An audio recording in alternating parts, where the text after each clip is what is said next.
Assalamualaikum warahmatullahi wabarakatuh. Perkenalkan, nama saya Zidna Soliana Nafisa. Nama saya Indah Purnama. Saya Muhammad Fitri.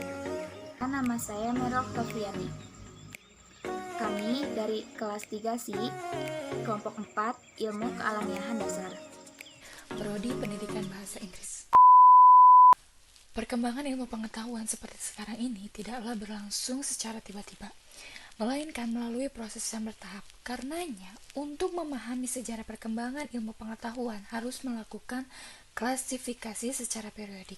Dan di sini kami akan membahas tentang perkembangan zaman beserta tokoh-tokoh yang berperan penting pada zaman tersebut. Zaman prasejarah adalah zaman manusia belum mengenal tulisan. Peninggalan ini adalah alat-alat kehidupan, di antaranya kapak, anak panah, dan lainnya. Terjadi pada 3,3 juta tahun silam. Zaman prasejarah ini terbagi menjadi 3, zaman batu, zaman perunggu, dan zaman besi. Zaman batu adalah masa zaman prasejarah yang luas. Ketika manusia menciptakan alat dari batu, zaman batu juga bisa disebut zaman sebelum manusia mengenal logam sehingga menggunakan batu sebagai bahan utama untuk membuat peralatan. Kayu, tulang, dan bahan lainnya juga digunakan, tetapi batu dibentuk untuk dimanfaatkan sebagai alat pemotong dan senjata.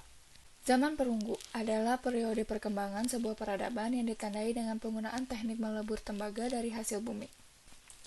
Zaman besi merupakan zaman prasejarah ketika besi menggantikan perunggu sebagai logam utama.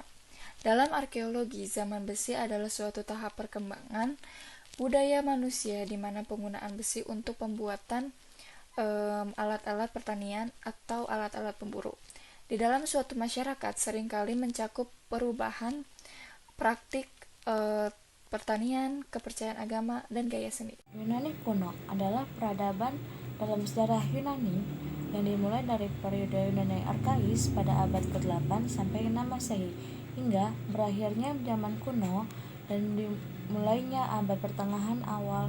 Peradaban ini mencapai puncaknya pada periode Yunani klasik yang mulai berkembangnya pada abad ke-5 sampai ke-4 Masehi. Pada periode klasik ini, Yunani dipimpin oleh negara-negara kota Athena dan berhasil menghalau serangan Kaisar Persia. Masa kemasan Athena berakhir dengan takluknya Athena kepada Sparta dalam Perang Peloponnesus pada tahun 4004 Masehi. Seiring penaklukan oleh Alexander Agung, kebudayaan Yunani kuno yang dikenal dengan peradaban Helenistik berkembangnya mulai dari Asia Tengah sampai ujung barat Laut Tengah. Tokoh-tokoh Yunani kuno.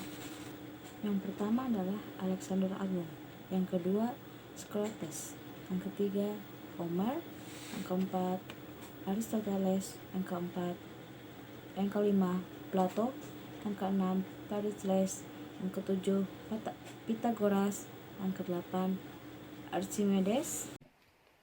Renaissance berasal dari bahasa Latin yaitu renascere yang berarti kelahiran kembali. Yang dimaksud dengan kelahiran kembali adalah kembalinya pengaruh Romawi kuno dan menenggelamkan pengaruh gereja dalam kehidupan sosial masyarakat. Renaissance adalah gerakan budaya yang berkembang dari abad ke-14 sampai abad ke-17. Dimulai di Italia pada akhir abad pertengahan dan kemudian menyebar ke seluruh Eropa. Faktor munculnya Renaissance: bangkitnya keinginan raja-raja untuk memimpin negara tanpa campur tangan gereja. Lalu golongan humanisme yang menggunakan sastra Yunani dan Romawi kuno sebagai fondasi peradaban bangkit dan mempengaruhi masyarakat. Selanjutnya adalah penaklukan Konstantinopel oleh Turki. Yang terakhir ialah sistem pajak feudal memberatkan masyarakat, terkikis seiring waktu dan menjadi faktor paling penting bangkitnya Renaissance. Dampak dari Renaissance, dampak positifnya adalah bertumbuhnya kebebasan, kemerdekaan, dan kemandirian individu, berkembangnya ilmu pengetahuan, teknologi, seni, dan budaya, sehingga membawa perubahan besar pada peradaban Eropa dan dunia. Dampak negatifnya ialah lantaran runtuhnya dominasi gereja melahirkan paham dan pemikiran baru yang berkonotasi buruk serta merendahkan gereja. Yang keempat yaitu zaman modern. Zaman ini dikenal juga sebagai masa rasionalisme yang ditandai dengan berbagai penemuan dalam bidang ilmiah. Perkembangan ilmu pengetahuan pada zaman modern sudah dirintis sejak zaman Renaissance. Para filsuf zaman modern menegaskan bahwa pengetahuan berasal dari diri manusia sendiri.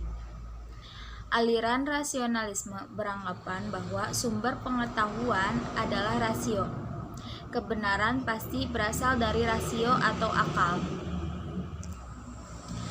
Pada zaman ini, filsafat dari berbagai aliran muncul. Secara garis besar, ada 3 paham yang muncul, yaitu rasionalisme, idealisme, dan empirisme. Tapi yang paling mendominasi pada zaman ini adalah paham rasionalisme.